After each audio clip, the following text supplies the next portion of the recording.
gila sangat लोमजोब्बाय गोबां दै बानानि नंगौ दिनै जों फुंनिफ्राय गोबां दखरानि सिङाव थानाय गुबुन गुबुन जायगाफोराव नायनानै नुबाय खोब दुखुनांथाव थासारि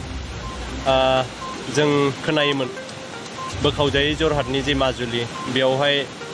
थांनोबा माने नाव नङाबा सौहैया जेरैथिंबो दै नाथाय जोंनि दखरानि सिङावबो मोनसे माजुलि होननाय एरिया दङ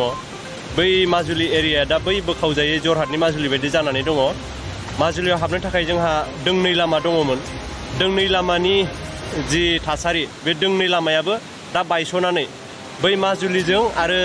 जोंनि बारौथा उदालगुरि बेफोराव थांनो हानाय लामाया दोंनैबो बायस'नानै दङ खोब दुखुनांथाव थासारि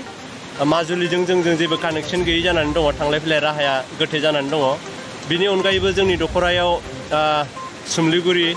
मासकुटि बेफोर गामिनि थासारिया खोब मोजां नङा जुब जुब अखा हानाय थाद'नाय गैयै अखा हानाय बेनि जाउनाव गोथौ दैयाव लोमजानानै जोंनि न'खरफोरा दङ माजुलि होननानै बुङोबा बेवहाय 10-12सो गामि दंमोन 10-12 गामिया माखासेया दैयाव गोदोआखैब्लाबो बै गामिफोराव थांनो हानाय लामाया कमप्लिटलि बन्द जानानै दङ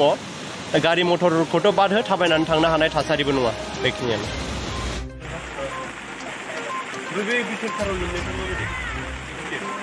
एसे हाखौसो खालामनानै